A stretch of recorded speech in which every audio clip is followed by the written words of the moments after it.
This is News 3 at 10. Southern Wisconsin could see a couple of inches of snow tonight. We have live team coverage as the system begins to move into our region. Let's turn things over right away to meteorologist Dave Caulfield for the latest. Dave? Well, what we have going on right now is that snow continuing to move to the south and east. A little bit of heavier snow reported to the south and west. And actually, we just got reports of about 1/2 inch to 1.5 inches of snow already reported across portions of southern Minnesota and northeastern Iowa. As we zoom in, we can see where that heaviest snow has set up from that line extending southeast through Platteville into places like Darlington, Lafayette County, and southwestern Greene County. Platteville on our Queen Bee Radio Skycam, that snow is still coming down across Grant County. Temperatures are in the low 30s, right around freezing, with the wind chill not too bad, although some places do feel like the mid-20s. Your day planner, the snow will continue to move through overnight. Generally looking at light to moderate snow. There could be some areas of heavier banding set up like we've already seen tonight, but that snow wraps up pretty quickly during the morning hours, and then we could actually see some clearing by the time we get into Saturday afternoon. We'll have another look at the radar and talk about possible totals in your first alert forecast in just a few minutes. All right, Dave, thank you. With snow on the minds of many of us, roads are the main concern. Crews will work to keep them clear tonight. Adam Dexter joins us live from Rock County now with an update on conditions. Adam? Well, Eric and Charlotte, I'm at Highway 3990 near Newville in Rock County, where traffic is still moving just fine in both directions, but we're starting to see the first flakes starting to fall. And as Dave said, the first significant snowfall in the area expected tonight.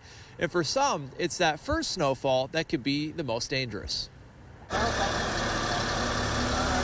At Northland Equipment Company in Janesville, snow removers are putting together the final touches before the storms get here. Last 2 days have been very, very busy, especially in the parts department. Joe Simmons works to sell snow removal equipment to the companies that need it and says it's always around the first snowfall things tend to get really busy. At this time of year, when the first snowfall hits, everybody's ready to go. I mean, they're coming in and they're saying, hey, do you got this available? Do you got this available?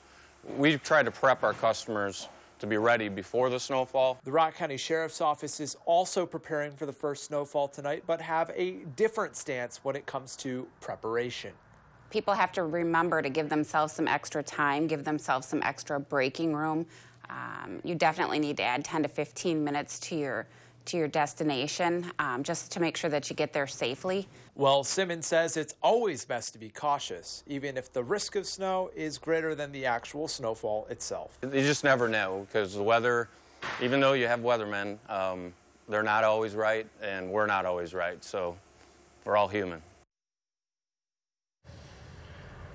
And officials also say here in Rock County, it might not be the freeways, but those back roads that can be especially dangerous during the first couple of snows, saying those might not see the plows as early or as often, but they recommended to me everyone keep a blanket and an extra phone charger in their car just in case. Better safe than sorry. Adam Dexter reporting tonight. Adam, thank you. According to one report, Madisonians are some of the safest winter drivers in the country. Allstate ranks us as the 5th safest drivers nationwide, 5th least likely to get in a collision during this sloppy winter weather. The report came out yesterday. Madison ranked 3rd overall last year, but do the professionals here agree with such high rankings?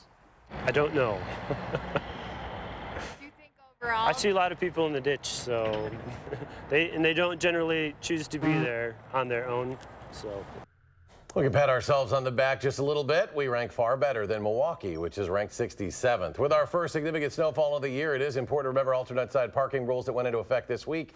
Since tomorrow's an odd day, you'll need to park on the odd side of the street overnight tonight. Even side on even days. The restrictions are in place between 1 and 7 a.m. until the middle of March. Traffic is moving again along the East Coast following a snowstorm. Yesterday, that storm brought America's busiest city to a standstill just as rush hour began. Some people never made it home. home, waking up in their cars after being stuck on the expressway in the Bronx. In New Jersey, about 100 middle schoolers had to spend the night sleeping on gym mats at school. The storm delayed more than 20,000 flights across the country and another 2,000 were canceled. This video shows some passengers sleeping in an airport in Massachusetts. The Dane County Regional Airport in Madison here is still dealing with some delayed flights. One coming in tonight from Newark, New Jersey is running about 2 hours behind schedule. Others are due in any minute from the East Coast, just a little behind schedule. You will want to check the airport's website for the most updated information. As always, if your plans depend on the weather, make sure to get our Channel 3000 First Alert Weather and Traffic app for updated and accurate information. There could be a recount in the race for Attorney General in Wisconsin. The Wisconsin Elections Commission released the official vote total results today. Democrat Josh Kaul received more than 17,000 votes more than Republican Attorney General Brad Schimmel. This is close enough to ask for a recount since it's within 1% margin. Schimmel says he'll announce Monday if he plans to seek a recount. He would have to cover the cost for it himself. President Donald Trump presented 7 medals of freedom to people, both living and dead today, for their contributions to American life. The late Supreme Court Justice Antonin Scalia, baseball legend Babe Ruth, and the king of rock and roll Elvis Presley were among the honorees. The president also nominated Miriam Adelson, a medical doctor, philanthropist, and wife to billionaire Republican donor Sheldon Adelson. Critics question her award because of her husband's $30 million contribution to Trump's presidential campaign. The Trump administration says it is creating rules for future press conferences with the president, saying there needs to be some proper protocol. This announcement comes after CNN won its battle with the White House over the decision to pull reporter Jim Acosta's White House press pass.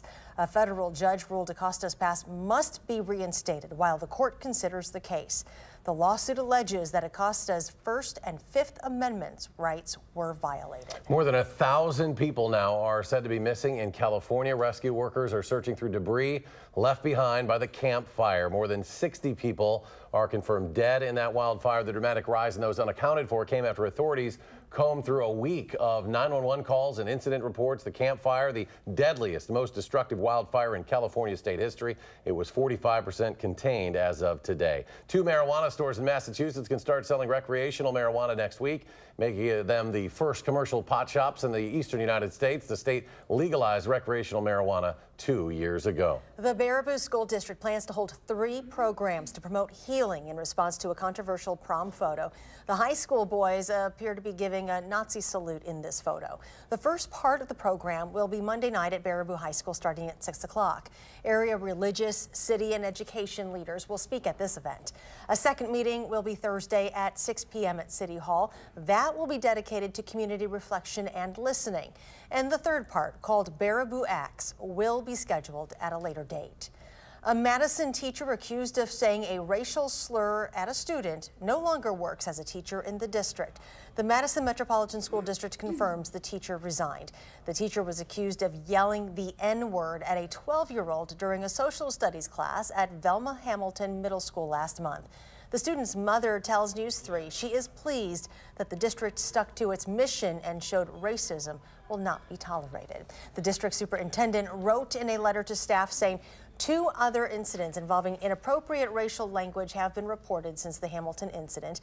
Madison Teachers, Inc. will hold a special meeting this weekend to discuss the situation. Most high schools in Wisconsin have an athletic trainer available, which turns out to be a very good thing. And a new study from the UW finds that these trainers play a very important role in helping young athletes with injuries. The study compared more than 30 high schools across Wisconsin and their response to sports-related concussions. It divides them by low, moderate, and high athletic trainer availability. Results show that athletes attending schools with low athletic trainer availability waited longer to be seen for concussions. They were also less likely to be diagnosed and less likely to undergo proper return to sport protocol compared to students at schools where athletic trainers spend more time. Still to come, roots run deep in small farm towns with bonds planted by seeds of kindness and friendship. I'm sure he wished he could sit right there and watch the whole thing. And for one small business owner, his legacy and love of tractors are helping his family get by. We're sharing his story next, right here on News 3.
Hunters around Wisconsin are preparing for the start of the 9-day gun deer hunting season. Thousands of people in our area bought licenses and last-minute gear today. Now, if you're heading out early tomorrow, the Department of Natural Resources wants to remind everybody wear blaze orange or pink for half your body above the waist. And, of course, don't let too much fun get in the way of your safety.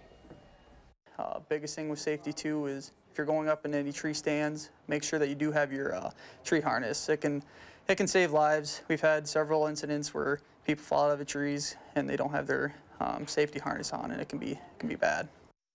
If you're hunting in parts of Dane and Columbia counties, the DNR is requiring to submit part of any deer for bovine tuberculosis testing. Just a reminder, hunters out in the fields and woods this weekend are asked to help in the search for missing Wisconsin teen Jamie Kloss.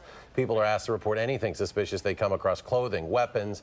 The 13-year-old has been missing now for more than a month. Investigators believe she was abducted from her family's home in Barron in northern Wisconsin the night that her parents were killed. They do not consider her a suspect in their deaths. More than 2,300 tips have come in on this case. A special tip line has been set up for people to call the number listed on your screen there. You can also find it at channel3000.com. The village of Poynette lost a prominent figure in its community this week. The longtime owner of D&G Custom Meat Processing, Dave Gann, died from unexpected kidney failure. He was 80 years old. His wife says he loved his tractors and they were his greatest passion. So as part of the funeral procession, tractors were driven to his burial site, something his wife said he would have wanted at his funeral. I'm sure he wished he could sit right there and watch the whole thing, because especially those tractors going down the road now, and it just makes your heart beat a little faster. Friends and family all say Dave will be missed and certainly left a legacy to remember in Poynette. More than 3,500 families will have a Thanksgiving dinner because of the work done by the Goodman Community Center and hundreds of volunteers. The Thanksgiving baskets have become a tradition in Madison over the last 30 years. Hundreds of volunteers fill bags with all the fixings for a traditional Thanksgiving meal. Over the next 3 days, they'll go to more than 21,000 Dane County residents, including 10,000 children. There are still food and monetary donations needed. They are low on frozen turkeys, gravy, chicken broth, and canned fruits. You can donate through Monday. The organization Dane Buy Local hopes more shoppers will look into buying gifts from area shops this holiday season.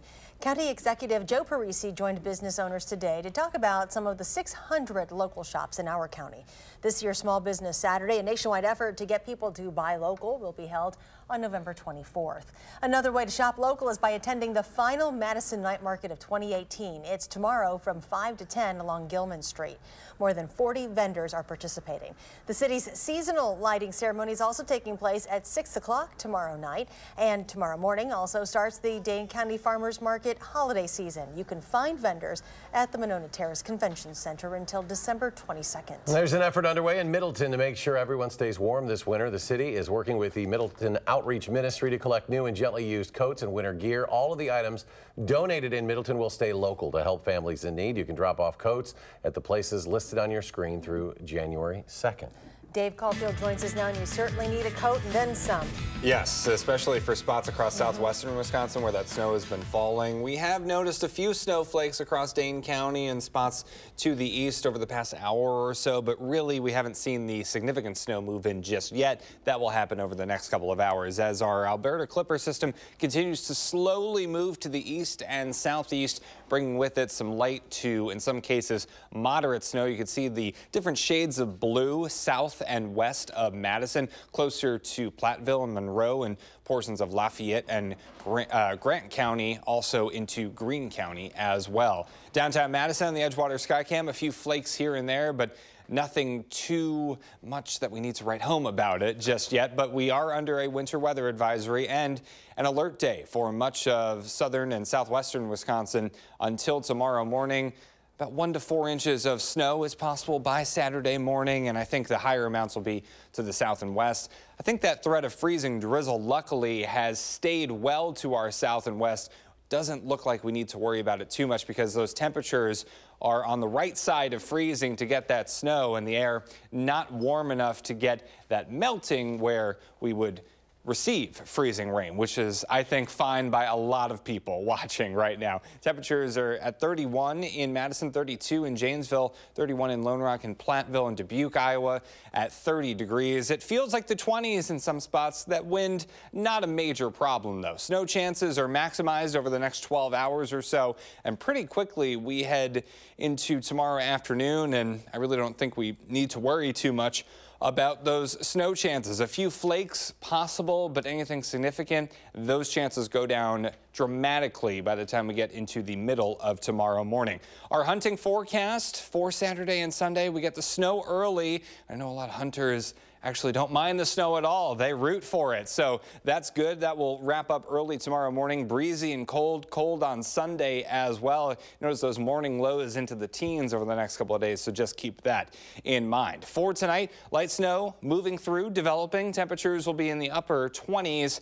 Then for tomorrow, we'll be in the low 30s. Actually could have some clearing, some sunshine by the afternoon for some of us, but temperatures really not responding all that much. We're only going to be in the low 30s, and that goes for tomorrow and for Sunday. Future track, we're noticing that snow continuing to move to the south and east into early tomorrow morning over the next couple of hours. It hangs on as we head into the very early portions of Saturday, but note the time here, folks. This is 7:30 or 8 in the morning, so that snow not even 8 hours, 10 hours old for some of us, and already we're noticing a lot of that move out. And by the time we get to about 9:30 or 10, future track at least saying not too many snowflakes left over. In fact, we'll see the clouds kind of get out of here as well as that system pulls everything to the south and east and leaves us with a little bit of sunshine trying to peek through during the afternoon hours. But temperatures will stay pretty chilly. I think partly cloudy skies will hang on into Saturday night, but Sunday morning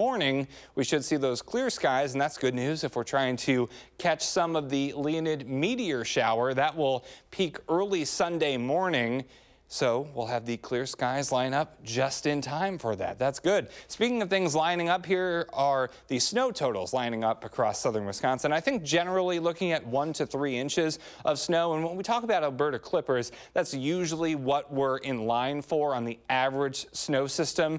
However, with a little bit better forcing to our south and west, spots like Platteville, Mineral Point, even into Monroe could pick up about 2 to 4. Even locally, heavier amounts are possible south and west of Madison. Your 7-day forecast, we are actually pretty quiet starting the holiday week with temperatures pretty chilly on Monday and Tuesday in the 30s.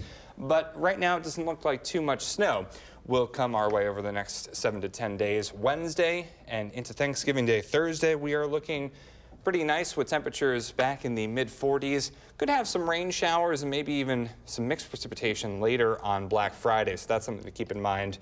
Dry on Small Business Saturday, which is good news, and then Sunday, some more precipitation come our way. But it could be a lot worse this time of year, and we usually talk about our first significant snow system right about November 18th, so we're right on schedule. All right. Thank you. Thanks, Dave. Well, after months of discussions, voting, and planning, Madison's first pro soccer team will finally have a name and logo this weekend. Well, the club will announce its name, logo, and color Sunday afternoon. Fans got to vote on what they wanted the team name to be. The organization also took public input on the color scheme. The reveal will start at 1 Sunday afternoon at the Wisconsin Historical Society, 800 block of State Street. If you can't make it, we will have representatives of the team joining us on our show on News 3 this morning on Monday.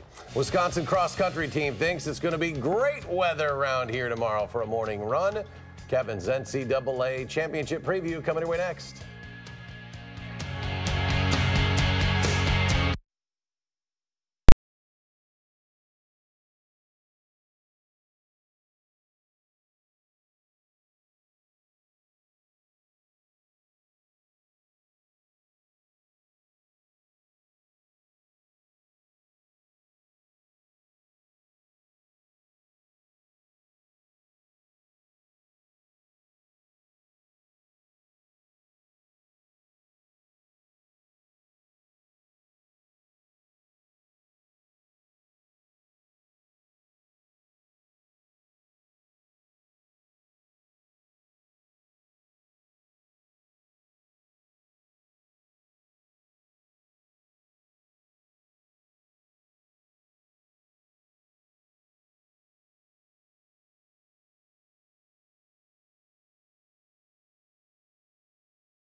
The Wisconsin men's and women's cross-country teams have a shot to both go top 3 at tomorrow's NCAA Championships right down the street at the Zimmer Championship course next to University Ridge. On the men's side, 6-time Big Ten champ Morgan McDonald's a threat to win it all. He's looking forward to the hills and the home course.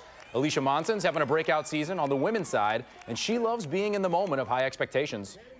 Just seeing the many improvements I've made throughout my years here, it's more so gratifying to show that, like, obviously these women are amazing and they've been in the spotlight for quite a long time. So I would say it's more so just to see how far I've come and how far, like, any other people on our teams could come throughout the years is amazing for me. Number 18 Wisconsin wrestling at number 7 Nebraska, 174 pounds. First-year head coach Chris Bono likes what he sees. Ryan Christensen for the Badgers in the white. Oh, has Mike Labriola in a world of trouble. We call that a win by fall and a pin. At 141 pounds, told you, guy's fired up.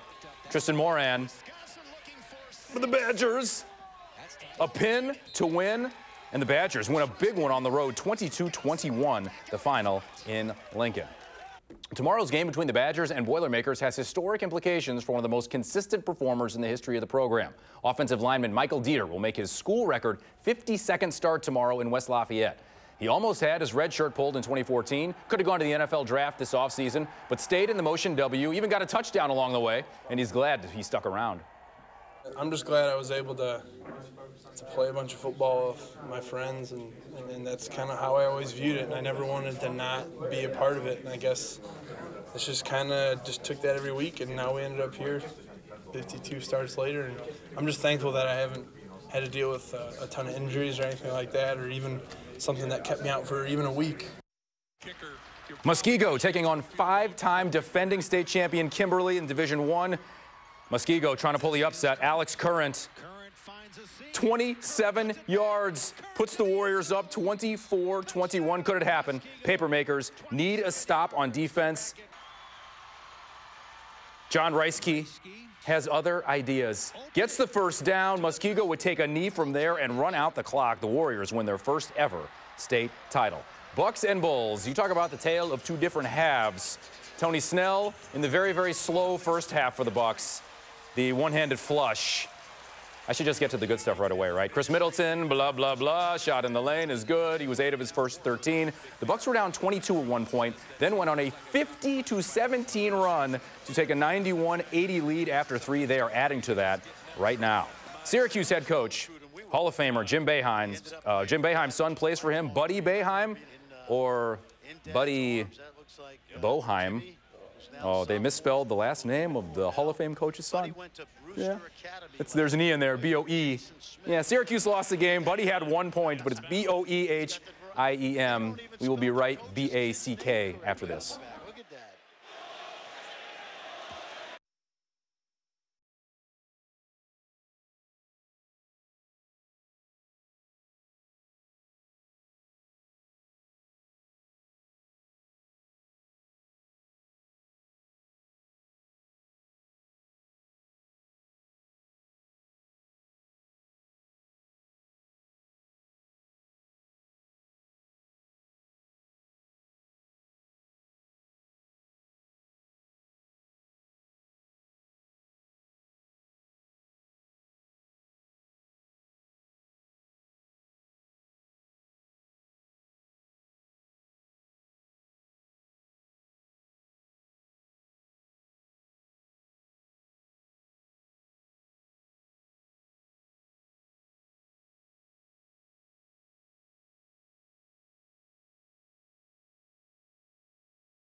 Davis tracking that snow. Yeah, that light snow continues to move south and east through southern Wisconsin. Kind of a bit of a dip in the activity across Dane County over the last 30 minutes or so. Fear not, we'll get it back as we head into later tonight and early tomorrow morning. I think the snow total is generally 1 to 3 inches for most of southern Wisconsin, and the farther south and west you go, the more those totals go up a bit. Day planner for tomorrow, starting off with the snow, temperatures in the 20s. We'll be in the low 30s for highs. Actually, a little bit of clearing possible later on Saturday. Then we're quiet to start the holiday week.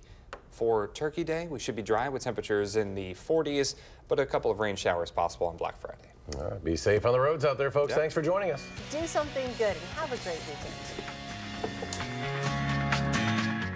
Making plans that are weather dependent? Get an accurate 12-hour, even a 10-day forecast. Download the Channel 3000 First Alert Weather app and start planning.